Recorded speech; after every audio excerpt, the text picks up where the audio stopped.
A gente tem um Estado democrático de direito? O nosso Estado é funcional? O Estado brasileiro entrega os tais direitos que ele garante na sua Carta Magna para as pessoas que moram nas regiões mais pobres?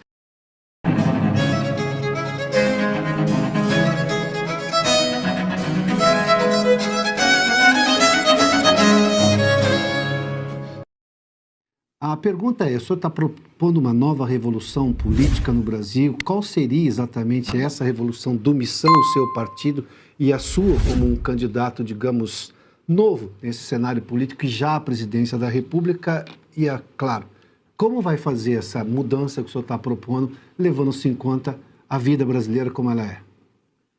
O Brasil precisa de uma, não digo uma revolução em termos clássicos, no sentido, vamos dizer, robespierrano, mas o Brasil precisa de uma reforma muito profunda na sua forma de fazer política. E o grande diagnóstico nosso, para todo mundo que está nos assistindo, isso precisa estar claro, é quem é o adversário, o que nos impede de ser grande, o que nos faz corrupto. Então existe uma leitura clássica, autores que vão de Raimundo Faoro a Sérgio Buarque de Holanda, leituras sobre a história da infiltração política de setores patrimoniais dentro do Estado brasileiro, a cooptação que esses setores fazem do Estado brasileiro e que torna o Estado brasileiro inviável. O porquê tantas regiões são tão pobres no Brasil e não conseguem evoluir. E quais são as consequências disso para um país que nunca se modernizou de maneira completa? A gente tem, nossa, é uma leitura muito clara e eu creio uma leitura muito precisa. O Brasil, em parte, é um país moderno. A gente está em São Paulo, a gente está aqui na Avenida Paulista, um local que já foi, vamos dizer, lar do capitalismo industrial brasileiro.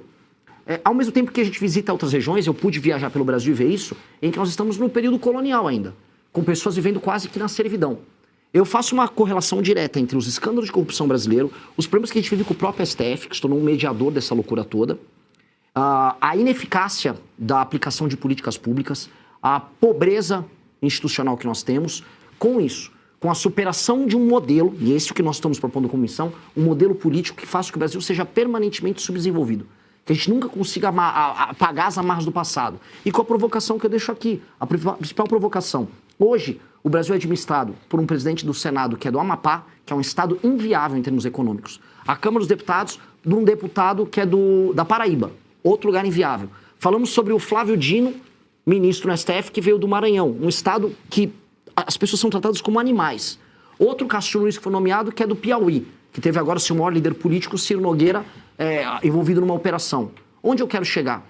O Brasil que trabalha e produz está na mão de políticos que exploram a própria população nos seus estados, se apropriam dos recursos dos outros estados da federação e mantém a gente nesse ciclo de corrupção. E se a gente quiser resolver todos os problemas, e isso envolve problemas que vocês fazem cobertura há anos, como o caso do STF, a gente vai ter que encarar esse aí. E aí eu montei esse partido político junto com um grupo de jovens ao redor do Brasil, que é o Partido Missão, para enfrentar especificamente esse problema. Se a gente conseguir resolver ele, a gente vai desatando os outros nós. E desatar esses nós, acho que é a missão da minha geração. Candidato, antes de eu trazer meus colegas para essa entrevista, de forma muito rápida, se você imagina uma terceira via? Eu não acredito na ideia de terceira via. Não, a ideia de terceira via, ela pressupõe que você tem dois polos, um à direita e um à esquerda, e que você vai ficar ali no meio falando em democracia, igual uma Simone Tebet da vida, e que misteriosamente as pessoas vão despertar para isso. Primeiro, ninguém vai despertar para um assunto críptico e chato que as pessoas não veem valor. Não existe democracia na maior parte das cidades no Brasil. Esse discurso é um discurso de classe média urbanizada, com uma certa afetação. Desculpa aí os defensores da democracia que ficam... Sabe, o SUS, vida, democracia, a galera do discursinho.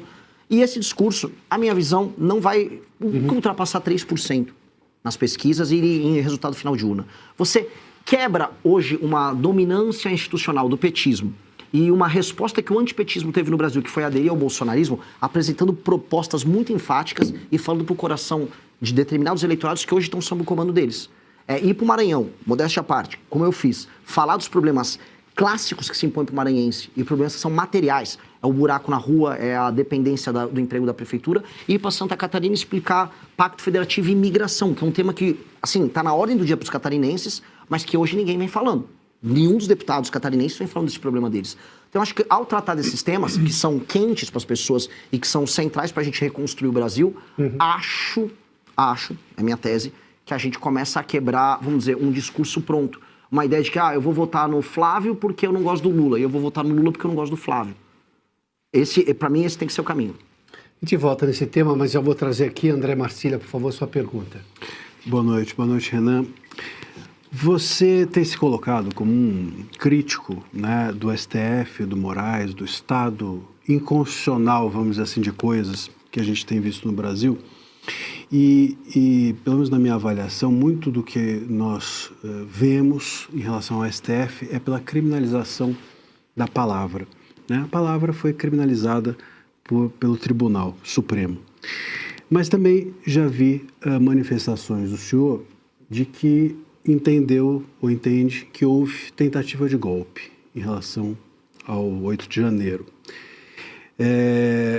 E muitos críticos dessa narrativa do golpe é de que isso tudo se deu também pela palavra, esses inquéritos todos abertos porque as manifestações foram antidemocráticas, supostamente, ou porque houve milícia digital. Enfim, a gente está sempre em torno da palavra, de criminalizar essas pessoas que supostamente deram o golpe pela palavra, por terem se manifestado.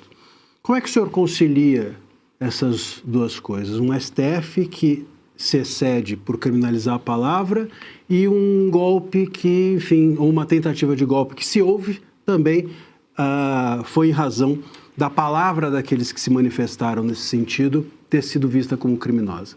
Marcílio, esse é um dos assuntos mais difíceis de explicar para as pessoas, porque existem as simplificações que todos fazem. Então, quando eu falo da tentativa de golpe, eu não estou falando do dia 8 de janeiro. O dia 8 de janeiro, para mim, é um rescaldo de um processo. O dia 8 de janeiro foram pessoas que foram levadas a crer que elas tinham que ir para frente dos quartéis para salvar o Brasil de um golpe do Lula, um golpe do petismo, um golpe do STF, um golpe comunista.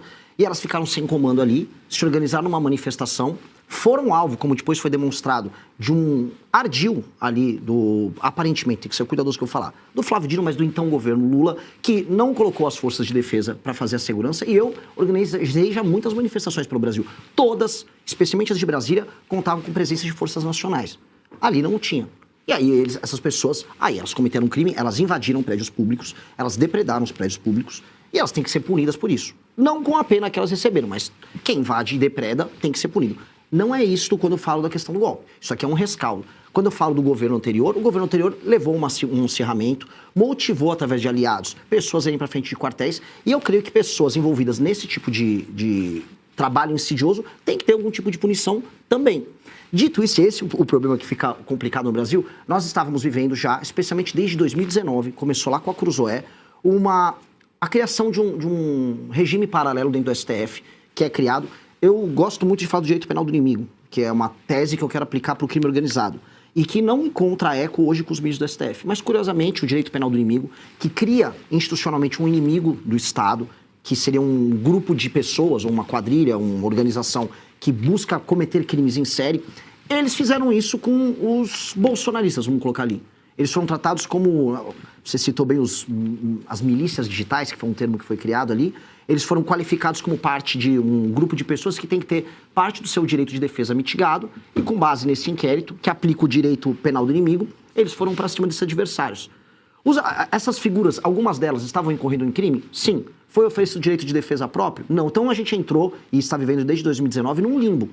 Um limbo que teve motivações políticas, retóricas em termos de ação do então presidente Bolsonaro, e que teve da parte do STF uma concentração de poder e uma violação de direito de defesa das pessoas. Até porque se a gente quiser ter direito penal do inimigo no Brasil, isso tem que passar no Congresso.